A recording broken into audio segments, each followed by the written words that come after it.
little bit of a softball. I want to know, what was your first job in the movie, music, entertainment industry? Um, Job where I got paid. Job where like so I this is a fun story, but I'll give you the super abridged version. I produced a movie called Kinyarwanda, which is a lovely movie that won the audience award at Sundance. And I started that film as the DIT and finished as the lead producer. That's pretty awesome. That's an interesting transition, I would say, right?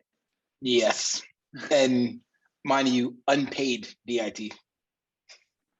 Yeah, I kind of got that. Whatever the story started out, was paid or unpaid. So, uh, moving on to, you wrote and direct the upcoming documentary Juice Wrld Into the Abyss. What made you want to tackle this project? Juice was such an interesting and special individual.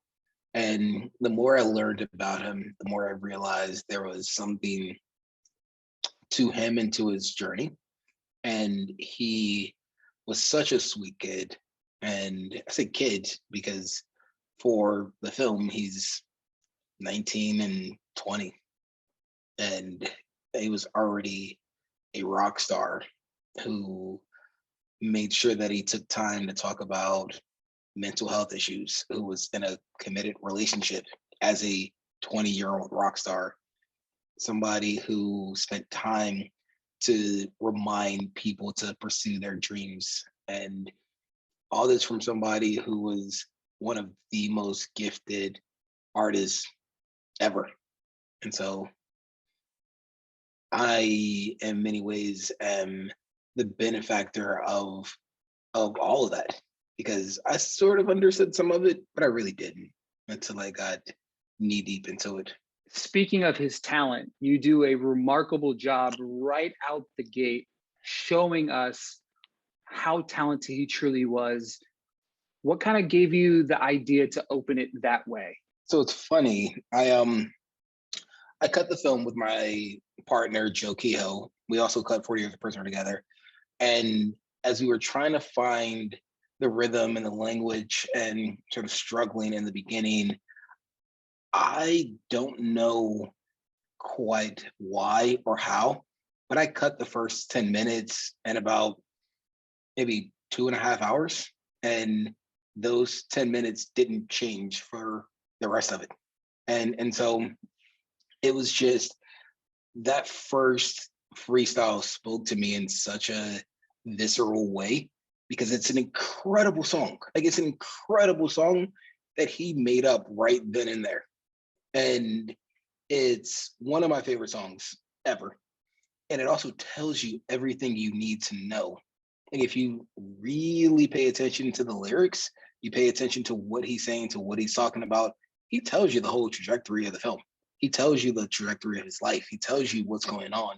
And so, in understanding that, I just made the decision that this is what we're going to start with, so that the audience can be dropped into his genius. They can be dropped into what's going on, so they know kind of what to expect. And they're also exposed to how the film will operate, where in many ways his freestyles were his sit down interviews, or the equivalent of it.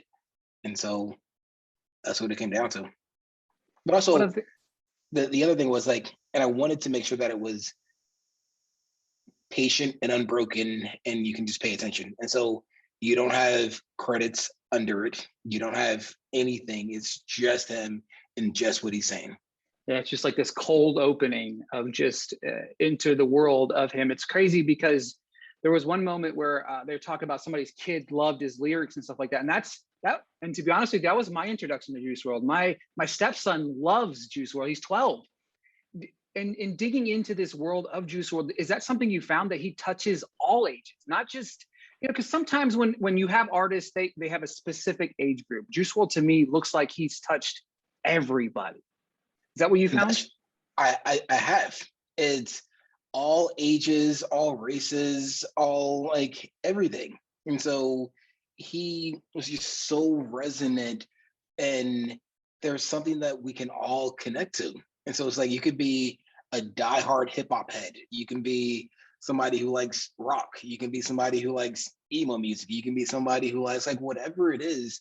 You can find a piece of connective tissue that pulls you in, and then you realize that there's so much more behind it. And so he was special. With that being said, you had so much footage that you had. How hard was it editing it down to the moments that we see on the screen? It's hard as hell.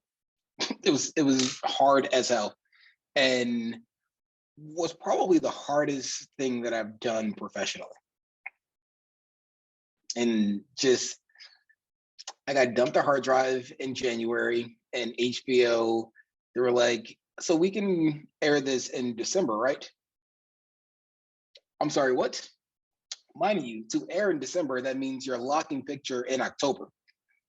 And so you want me to go through several hundred hours of footage and several thousand clips? No. No. I told them no. I told them it wasn't going to happen. And they were like, okay. And they came back again. They were like, so, no pressure, but if you can. And I was like, let me see what I can do. And here we are. Yeah, it debuted recently, I think at AFI, correct? Because I was at AFI. I remember watching it there, and it was just you kind of engulfed yourself in that in his world, I guess you would say. Yes. In all of that researched footage, what's something you learned about him that surprised you? That he could make 10 songs a night, almost every night. That he could one take songs. That he was just a musical prodigy who is the GOAT freestyler. Yeah, when I watched it, he was like, he would record a track and he would say, and then he would do it, they would be like, run it again. And it was a completely different song from the first song he sang. I'm like, I've struggled remembering some of the questions I'm going to ask you today, let alone trying to do a freestyle of a bunch of words. It blew my mind. He was wired differently. Like it was insane. And there was a actually, I think we cut this. I forgot. Oh, you know what? I hadn't thought about this clip, and I think I might release it. It was Rex Kudo asking if he was thinking about what he was saying before he would say it. And Rex said that what he said was that I'm just opening my mouth. I'm just opening my mouth. And so it's not that he's thinking that fast. He's just opening his mouth and he couldn't stop it. That's insane. It's kind of insane to even think about. What do you hope people take away from watching this? Question for you. What did you take away from watching this? I found a new appreciation for somebody that I didn't know. As somebody, again, I've heard the word Juice Wrld. I've heard his songs in my stepson. All three of my stepsons love Juice Wrld. They love him. And watching this, you watch the news, you only get clips of what happened, right? You know what I mean? Oh, he died because X, Y, and Z. But for me, watching this, it was bigger than that. It was somebody that was loving. He was caring. He was charismatic, and he cared about people around him. I mean, obviously, he loved his mother.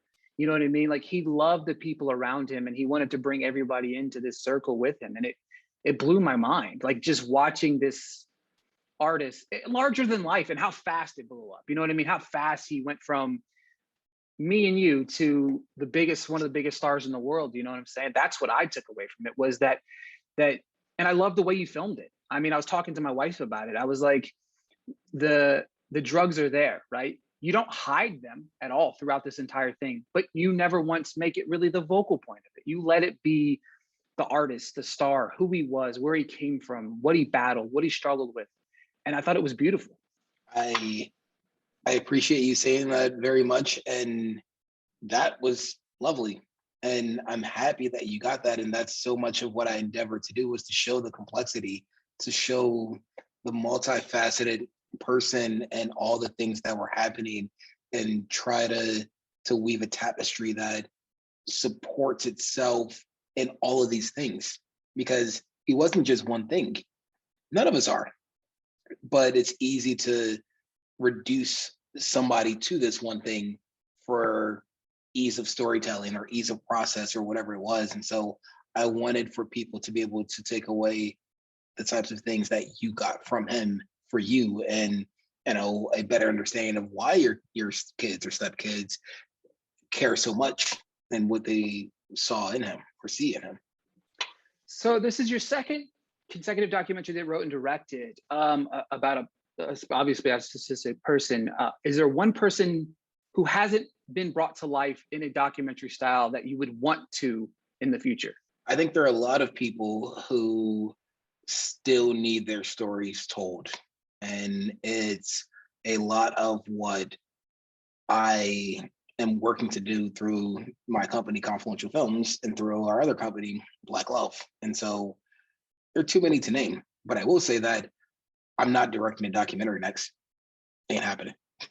I love that answer. I just love that.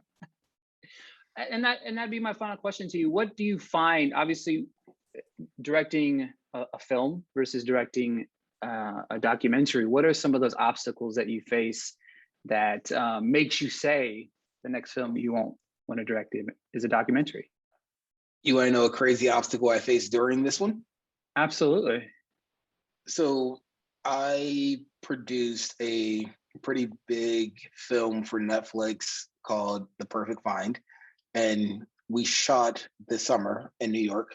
And it's based off of a book that my wife found. It stars Gabrielle Union and Keith Powers and Gina Torres. And I was lead producing that film while I was directing and cutting this film. It was fucking nuts. And so here's this massive $20+ million film, biggest film I'd ever produced or made. And I built a small edit suite in my producer's office because we moved to Newark to make this movie. And I'd be cutting on weekends, I'd be cutting in the evenings when we started production.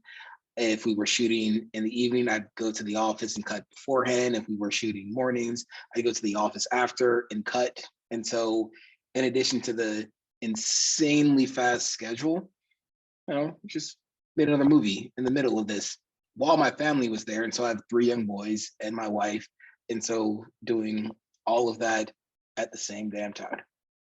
So basically your schedule for the next couple months is sleep is what I'm hearing. So I'm just kidding, you have 3 young boys, never mind. Exactly, that would be nice. But between 3 young boys that I love spending time with and a wife that I love spending time with, and we are busy. So I'll sleep at some point. Exactly. We'll sleep when we're dead. Isn't that the old adage, right? It is. But look, I am very fortunate and I am aware of it. And so it could be a whole lot worse.